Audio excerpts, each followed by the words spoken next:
verset 22. Si tu es déjà là-bas, dis Amen. Matthieu 21, verset 22.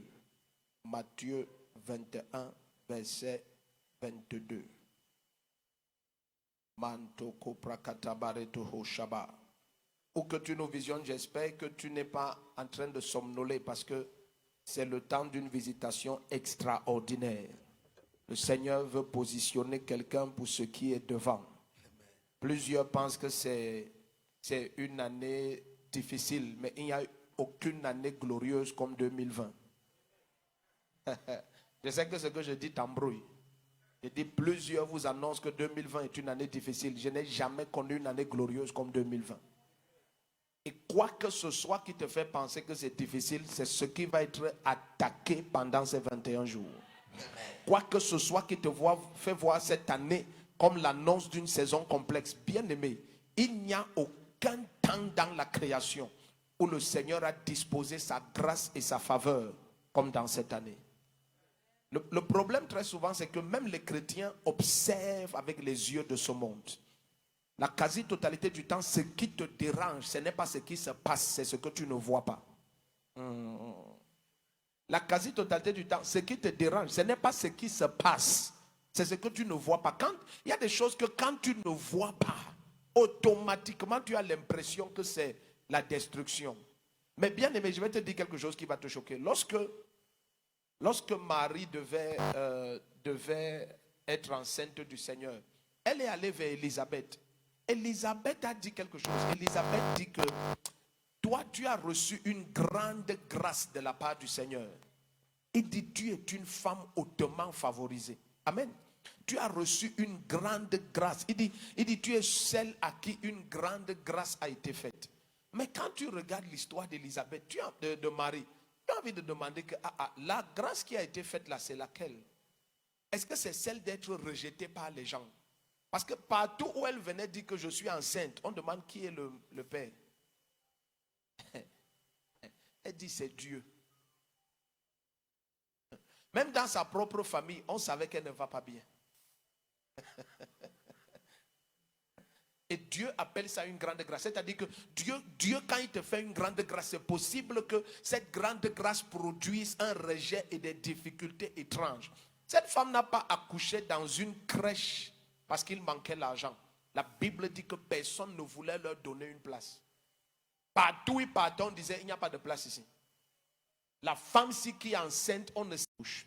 Est-ce que tu sais que Dieu va aller dans le psaume 37, je crois. Je ne sais pas, à partir des versets 7 ou 8, quelque part là-bas. Il va aller jusqu'à dire que l'Éternel connaît donner l'abondance en saison de famine à ses bien-aimés. En saison de famine, l'Éternel connaît donner l'abondance. Laisse-moi te lire ça. Laisse-moi te lire ça. L'autre jour, on donnait la liste des hommes dont la fortune s'est presque doublée à cause du corona. Quasiment doublé. La première fois dans l'histoire de l'humanité où quelqu'un vaut 1000 milliards de dollars, c'est à cause du corona. Je viens dire à quelqu'un, ton histoire va changer. Amen. Écoute, tu sais, le drame de plusieurs chrétiens, c'est que quand ils lisent la Bible, c'est qu'ils voient, ils ne comprennent pas ou ne croient pas. Et Jésus a dit, c'est parce que tu ne comprends pas que le diable vient immédiatement voler dans la parabole du semeur. Il dit, ceux qui tombent le long du chemin, c'est ceux qui écoutent la parole mais ne la comprennent pas. Voilà, c'est le verset 19. Nous sommes dans le psaume 37, verset 19. Psaume 37, verset 19. Regardons même le verset 18 et 19, les deux versets. Psaume 37, verset 18 et 19. Oh, tu es la bienvenue, que tu nous visionnes par Revival Channel ou par les réseaux sociaux. Tu es la bienvenue. Tu es la bienvenue. Il dit, l'Éternel connaît les jours des hommes intègres et leur héritage dû à jamais. Verset 19. Il dit, ils ne sont pas dans la honte au temps du malheur. Et au jour de la famine, ils sont rassasiés. Oh, ton amen est parti au village. Il dit, c'est le temps du malheur, mais l'Éternel connaît veiller à ce que les hommes intègrent. Oh, bien-aimé, que cela n'ait aucune honte en temps de malheur. Je viens de déclarer à quelqu'un, pendant que les nations vont dire c'est un temps de malheur, toi tu seras rassasié, couvert de gloire, couvert. Écoutez, bien aimé, écoutez. Chaque fois que tu lis la parole, ne t'excite pas autour des promesses, cherche à découvrir les conditions. Ce que je vais dire, je prends la responsabilité de ce que je vais dire. L'église de Jésus est aussi loin de sa gloire parce qu'elle est remplie de personnes qui s'excitent et ne veulent pas découvrir le prix à payer. Pour chaque promesse que Dieu fait, il y a une condition. Pour chaque position que Dieu révèle, il y a une condition. Pour chaque gloire que Dieu révèle, il y a une condition. Donc ce qui est important, ce n'est pas lorsque Dieu te dit par exemple que tout instrument de guerre forgé contre toi sera sans effet. Et tu dis Amen. Et puis on observe ta vie, on découvre que tout ce qu'on programme contre toi, ça se passe. Ce n'est pas l'excitation autour de la promesse qui est importante. Non, c'est quelle est la condition. Comment est-ce qu'on arrive là? Comment on marche ici? Comment on fait pour demeurer dans cet endroit où le Seigneur promet ceci, déclare ceci et... Alléluia. C'est ça qui est important. Donc je viens dire à quelqu'un au nom puissant de Jésus, pendant que tu es connecté à ce temps de prière, la main du Seigneur te visite, te localise et te transforme. Amen. Au nom de Jésus-Christ. Prenons un peu nos Bibles. Les évangélistes ont leur place. Je ne sais pas pourquoi des évangélistes vont s'asseoir dans la foule, à moins qu'ils soient des gens qui sont dans la confusion aussi. Allons dans Matthieu 21, verset 22. Matthieu 21, verset 22. Suivez-moi, bien-aimé. Lorsque tu veux voir la gloire de Dieu manifeste dans ta vie, il te faut étudier la parole. Il te faut étudier la parole. Jusqu'à ce que tu deviennes un passionné de la parole. Passionné. C'est-à-dire que tu aimes dormir dedans. C'est là où on te réveille. Tu vas découvrir que la parole t'excite. Ça a un bon effet dans ton âme. Mais tu risques de découvrir que dans ta vie, tu ne vois pas d'effet. Mais ça t'excite. Ça t'excite. Oh Seigneur, ta parole. Hey, alléluia. Et puis ça s'arrête là. Parce que la parole de Dieu que tu vois, elle, regardez bien aimé, personne ne veille sur ce qu'il dit comme Dieu. En fait, il prouve qu'il est Dieu en ce qu'il veille sur chaque iota sorti de sa bouche. Jésus dit qu'il n'y aura même pas un seul iota de cette parole qui sera changé. Même pas un iota. C'est-à-dire que si on pouvait changer une virgule en ce qui concerne la parole de Dieu, même la virgule ne change pas. Ça veut dire que jusqu'à ce que tu connaisses les thèmes clairs de ce que ton cœur désire prendre, ça ne se manifeste pas. Ton amen est parti au village. Certains chrétiens, ce qu'on leur a enseigné, c'est que vraiment, tu vois, il faut connaître les promesses de Dieu parce que Dieu, par exemple, a promis que vraiment je ne t'abandonnerai pas, je ne te délaisserai pas. Il n'a pas promis, il l'a révélé. Il a révélé. Donc maintenant, c'est à toi de comprendre que comme c'est révélé qu'il ne m'abandonne pas, quelles sont les conséquences de sa présence et quelles sont les conditions de sa présence. C'est comme ça que ça marche. Et c'est ce que nous voulons commencer à faire. N'oublie pas, bien-aimé, lorsque Jésus, dans Marc 6, Jésus va entrer en Nazareth. La Bible dit qu'il va découvrir qu'en Nazareth, ils sont des incrédules. Et il va dire que c'est, selon les Écritures, il est dit, aucun prophète n'est honoré dans sa patrie et dans sa famille. La Bible dit que là-bas, il n'a pas pu faire beaucoup de miracles. Il a seulement guéri quelques malades. Mais il était émerveillé par leur incrédulité. Et le verset d'après, la Bible dit que Jésus allait dans les villes environnantes et il enseignait la parole. Ça veut dire que Jésus montrait déjà que le remède à l'incrédulité, c'est la connaissance de la parole. Attends que je te montre ça. Allons dans Marc 6. Marc chapitre 6. S'il te plaît, sois ici. Marc chapitre 6.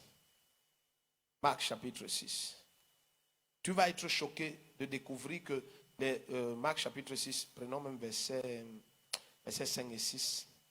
Allons même commençons même à 4. Marc chapitre 6 à partir du verset 4. Mais Jésus leur dit, un prophète n'est méprisé que dans sa patrie, parmi ses parents et dans sa maison. Et il ne put faire là aucun miracle. Aucun miracle. Sinon guérir quelques malades. On dit bien, il ne put faire aucun miracle. Sinon guérir quelques malades en leur imposant les mains. Le verset 6. Et il s'étonna de leur incrédulité. Regarde la suite du verset. Il parcourait les villages d'alentour et en enseignant. Donc Jésus montrait que lorsque les gens sont incrédules, le remède à l'incrédulité, c'est l'enseignement. Regarde, Romains 10, verset 17 dit que la foi vient. Donc, si tu veux que ta foi augmente, ce que tu écoutes de la parole doit augmenter. La foi vient, la foi vient. La foi, c'est quelque chose qui vient. Romains 10, verset 17. La foi vient, et ça ne vient pas des observations des situations de la vie. La foi vient de ce qu'on entend. Qu'est-ce qui rendait les gens comme Abraham inébranlables? C'est ce qu'ils avaient entendu. La foi vient de ce qu'on entend. Écoute, sois ici. Si tu es venu balader tes yeux, il faut rentrer. Quelqu'un ne peut pas quitter chez lui avant 6 heures, il vient ici, balade ses yeux. Laisse-moi ouvrir une parenthèse. Quiconque est distrait dans la vie sera un esclave. Regarde, un jour, quelqu'un m'a posé une question. C'est une parenthèse. Quelqu'un m'a posé une question. Il m'a dit, avec tout ce qu'on dit de vous, pourquoi vous ne répondez jamais? J'ai dit, je suis trop focalisé pour que le bruit me distrait.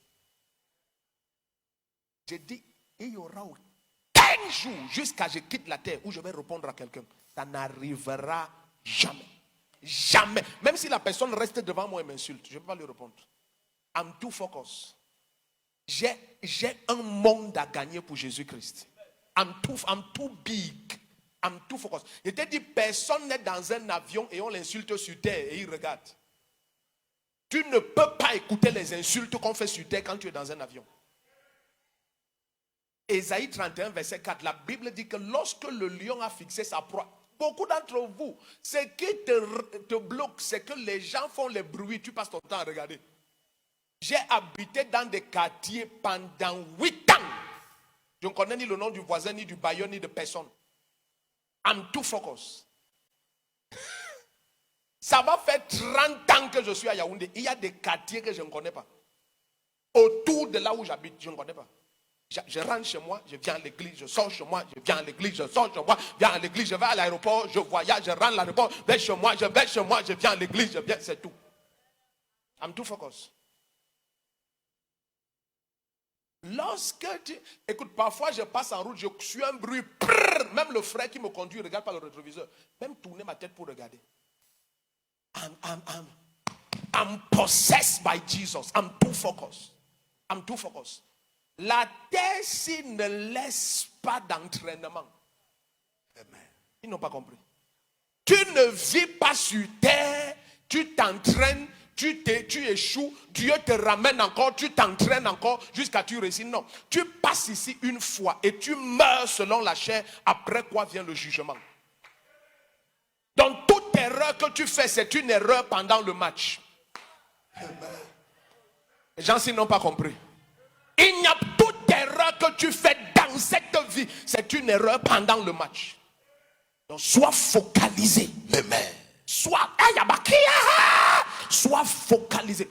Ésaïe 31, verset 4, il dit que lorsque l'Éternel se lève sur la montagne de Sion, il dit c'est comme un jeune lion qui a vu sa proie. Malgré l'abondance de bruit des bergers, il ne se laisse ni distraire ni intimider. Tu es enfermé dans ta chambre. Celui qui est en moi est plus fort que celui qui est dans le monde. Je règne sur les nations. Je suis établi en Christ à la droite de Dieu le Père. Ce que je déclare se passe. Tu vois, tu es trop focalisé. Oh, on a dit, l'autre a dit, j'ai appris qu'on a dit. Plus on parle de toi, plus c'est la preuve que c'est toi qui es le leader du match. Aucun journaliste ne commente sur un footballeur qui est assis sur le banc de touche. Personne n'a compris de quoi je suis en train de parler. J'ai dit sur cette terre, chaque erreur que tu fais, c'est une erreur en plein match. Il n'y a pas, c'est une erreur, rejouer la cassette, je vais changer. Il n'y a pas, on ne rejoue pas la cassette. C'est une erreur en plein match. C'est live. Dis à ton voisin, c'est live. Ce n'est pas une erreur en plein match. Dis-lui, il n'y a pas de replay. Dis-lui, ça c'est pour ton magnétoscope. Merci beaucoup. Ou le lecteur DVD maintenant. Voilà, donc il n'y a pas les replays. J'ai fait une erreur. Est-ce qu'on peut rentrer en arrière et je refais ça? Il n'y a pas de je refais, c'est fini. Matthieu 21. Matthieu 21, verset 22. C'est pour ça qu'en parenthèse, je veux dire quelque chose à une femme qui est en train de me visionner. Ne laisse pas ta colère massacrer 20 ans de travail dans ton foyer. Amen. Ne laisse pas, permets mon langage, ne laisse pas la stupidité de la colère détruire 20 ans d'efforts. J'ai vu certaines femmes comme ça. Oh, vraiment, la manière que mon mari, j'ai appris qu'il m'a déçu. Moi, je m'énerve et je pars. Écoute, une jeune sorcière, je vais l'appeler sorcière jusqu'à Jésus revient. Une jeune sorcière qu'on appelle Bathsheba est entrée dans... Comment une femme connaît qu'il y a une maison en étage à côté de chez elle, elle part aux toilettes, elle ne ferme pas la porte. Tu penses qu'elle est simple? Et la Bible dit que David l'a vue. Elle voulait se faire voir. Prends dans ma bouche, quand tu as peur, ça m'étonne. Elle voulait se faire voir. Bathsheba n'est pas une femme normale. Que je te prouve, Dieu ne tue pas les enfants. Dieu ne tue pas les gens. Si Dieu a fait mourir le premier enfant que David a eu avec Bathsheba, l'enfant là était du diable. Bathsheba n'est pas une femme normale. Et comment une femme entre en dernier dans un foyer et c'est son enfant qui finit par hériter de cet homme? Où sont les autres femmes qui ont travaillé pendant 30 ans avec cet homme? Personne n'a compris de quoi je parle ici. Ne laisse pas une stupide colère dans les moments de fruits de ta vie venir détruire 20 ans d'efforts. Quelle est cette femme? Parce qu'elle a commis une stupidité avec ton mari, tu sors du foyer, you are mad. C'est toi qui es malade. Même si elle fait quoi dehors, tu t'enracines dans ta maison. Je ne sors pas d'ici. Je ne sors pas d'ici. I die here. Tiens-toi à la porte de ta maison pendant ces 21 jours. Quiconque veut entrer chez toi, je l'écrase. J'ai vu trop de femmes insensées. Tu imagines c'est Bathsheba qui accouche Salomon. Quand je lis ça, je dis j'ai envie de voir les femmes de David. Bathsheba, une sorcière d'hier, elle vient accoucher Salomon. Vous êtes assises là dans la colère, les rancunes, les compétitions. You are mad. You are mad. Moi je m'en fous. Je vais sortir de ce foyer. You are mad. Oh. You are mad. N'investis même pas un an de ta vie en vain. Personne ne va jamais manger du fruit de tes efforts. La seule personne qui va jouir de ton travail, c'est toi. Si ça t'énerve, quitte la chaîne, si zappe sur une autre. Je dis la seule personne qui va jouir de ton travail, c'est toi seul. Pas toi plus quelqu'un, c'est toi seul. Pas toi plus quelqu'un, toi seul. Nonsense. Une Bathsheba née hier. Elle vient avec sa sorcellerie. Et le premier enfant est mort. C'est pour ça que Dieu ne voulait pas qu'Ézéchias vive longtemps. Parce que Ézéchias allait enfanter Manassé. Dieu ne tue pas les enfants. L'enfant là n'était pas de Dieu, il était du diable. Voilà pourquoi Dieu dit je hais Esau. Parce que Esau est du diable. Dieu n'aime pas Caïn parce que Caïn est du diable. Amen.